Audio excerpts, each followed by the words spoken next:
আসসালামু আলাইকুম ভিউয়ার্স।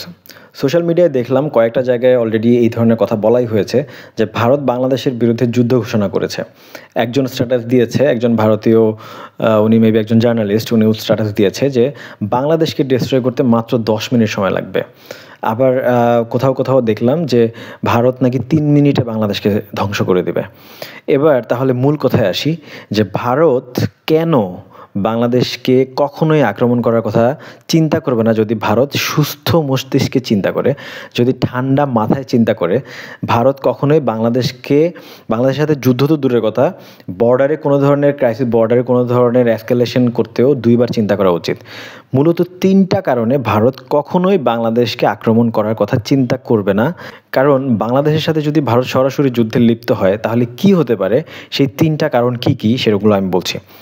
প্রথম কারণ, যদি ভারত বাংলাদেশে সরাসরি যুদ্ধ করে, মানে হচ্ছে সামরিক পদক্ষেপ নেয়, সামরিক আগ্রাসন চালায়, তাহলে অবশ্যই আপনারা জানেন যে পাকিস্তানের সাথে ভারতের সম্পর্ক হচ্ছে খুবই বাজে। আর সেটার মূল কারণ হচ্ছে কাশ্মীর। পাকিস্তান চাইবে যে কোনো সিচুয়েশনে, যে কোনো মূল্যে ভারতের কাছ থেকে কাশ্মীরকে ছিনিয়ে নিতে। এবং সেটা কিন্তু চীনের যে আকসাই কাশ্মীর আছে, আকসাই চীন যেটাকে বলে, কাশ্মীরের চীনের যে অংশটা, সেই অংশটা আরও চীন বর্ধিত করার চেষ্টা করবে।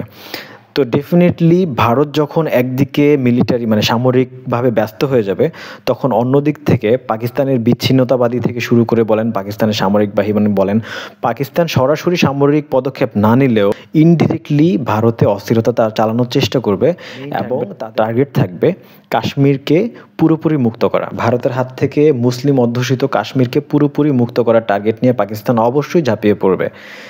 এটা হচ্ছে প্রথম কথা। দ্বিতীয় কথা হচ্ছে চীন এখানে অরুণাচল এবং আকসাই চীন এবং লাদাখ ওইসব অঞ্চলে চীন আরও বেশি ভারতের ভিতরে ঢুকে যাওয়ার চেষ্টা করবে। আপনারা অলরেডি জানেন চীন কিছুদিন আগে ভারতের প্রায় 3 কিলোমিটার ভিতরে ঢুকে গিয়ে চীনের স্থাপনা নির্মাণ করেছে। এটা কিন্তু কোনো ধরনের বাংলাদেশের সাথে তখন উত্তেজনা ছিল না। তার মানে ভারতের সাথে চীনের উত্তেজনা কন্টিনিউ চলছে। তো এই অবস্থায় ভারত যদি বাংলাদেশের সাথে একটা সামরিক হস্তক্ষেপে চলে আসে, তাহলে ডেফিনেটলি ওই দিক থেকে ভারত অনেকটাই দুর্বল হয়ে যাবে। যে এক পাশ থেকে পাকিস্তান, এক পাশ থেকে চীন যখন ইনডিরেক্টলি হোক ডিরেক্টলি হোক ভারতকে সামরিকভাবে ডিস্টার্ব করা শুরু করবে, তখন কিন্তু ভারতের মাথা নষ্ট হয়ে যাবে। তিনটা ফ্রন্টে ভারতকে যুদ্ধ করতে হবে, যেটা ভারতের জন্য ভালো কিছু হবে না। তাহলে দুই নম্বরে কি কারণ আছে যেটার কারণে বাংলাদেশের সাথে ভারত কখনোই সরাসরি যুদ্ধে লিপ্ত হবে না, সেটা হচ্ছে ভারত যদি সরাসরি বাংলাদেশের সামরিক পদক্ষেপ নেয় তাহলে কি হবে, বাংলাদেশের সাথে একটা মানে পুরোপুরি একটা ফুল স্কেল ওয়ার হয়ে যেতে পারে। ঠিক আছে, সেক্ষেত্রে বাংলাদেশ মানে ডিরেক্ট থেকে শুরু করে আপনার মানে গেরিলা ওয়ারফেয়ার থেকে শুরু করে যত ধরনের পদ্ধতি আছে বাংলাদেশ চেষ্টা করবে। মনে রাখবেন বাংলাদেশ কিন্তু যুদ্ধ করে স্বাধীন হয়েছে, 9 মাস যুদ্ধ করে, গেরিলা যুদ্ধ বলেন আর মানে ডিরেক্ট ব্যাটেল বলেন, সব কিছুই বাংলাদেশের অভিজ্ঞতা আছে। ঠিক আছে, বাংলাদেশের জাতির রক্তে সেই ব্যাপারটা কিন্তু মিশে আছে। বাংলাদেশ ছেড়ে দেওয়ার পাত্র না, সেটা আপনার বুঝতে হবে। অলমোস্ট অলরেডি বাংলাদেশ বলেছে এক চুল ছাড় দেওয়া হবে না। আমরা জানি ভারত অনেক শক্তিশালী, পারমাণবিক বোমা আছে ভারতের, হ্যান আছে ত্যান আছে, বিশাল শক্তিশালী, but we won't let it go. ঠিক আছে, ভারত মোটামুটি আঞ্চলিক পরাশক্তি, কিন্তু তারপরেও বাংলাদেশ বলেছে এক চুল ছাড় দেওয়া হবে না। তাহলে বুঝতেই পারছেন যে দাদাদেরকে খুব সহজে ছেড়ে দেওয়া হবে না, আপনারা যদি এই ধরনের মাথা মোটা টাইপের কোনো কাজ করে বসেন। ঠিক আছে, তাহলে আপনারা যদি কোনো কারণে বাংলাদেশকে সামরিক পদক্ষেপে নিয়ে আসেন তাহলে কি হবে দেখেন।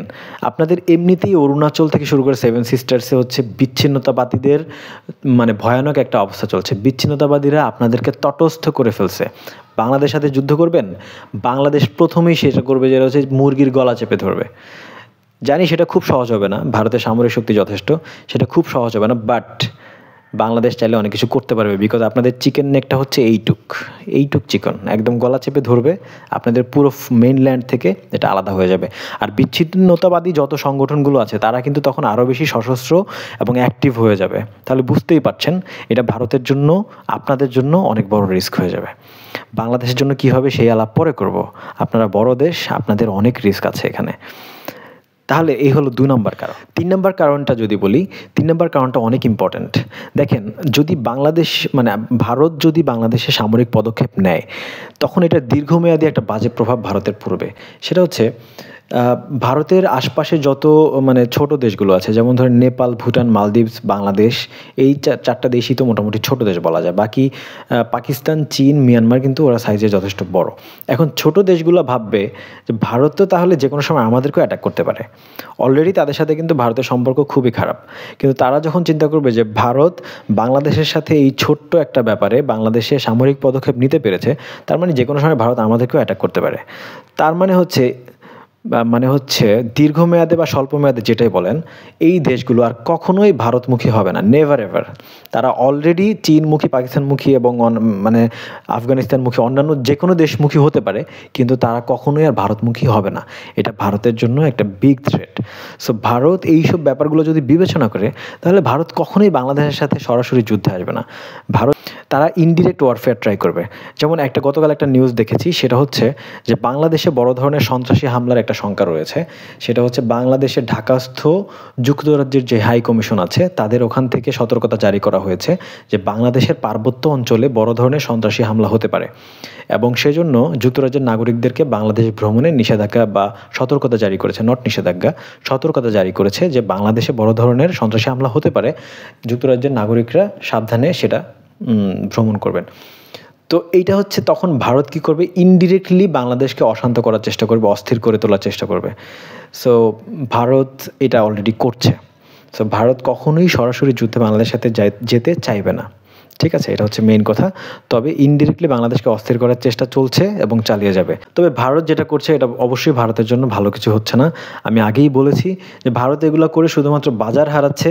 বাংলাদেশের সাথে একটা সুন্দর বন্ধুত্বপূর্ণ সম্পর্ক যদি ভারত বজায় রাখতো, তাহলে ভারতের অর্থনীতি, বাংলাদেশের অর্থনীতি দুটাই লাভবান হতো, এবং ভারত বাংলাদেশের যেই মোটামুটি সৌহার্দ্যপূর্ণ একটা সম্পর্ক ছিল সেটাও বজায় থাকতো।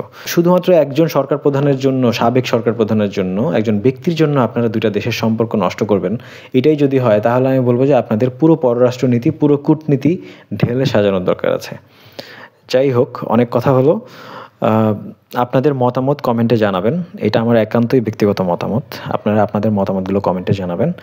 আর ভিডিওটি ভালো লাগলে লাইক, শেয়ার, কমেন্ট করবেন। চ্যানেলটি অবশ্যই সাবস্ক্রাইব করে দেবেন। ধন্যবাদ। দেখা হবে নতুন কোনো ভিডিওতে।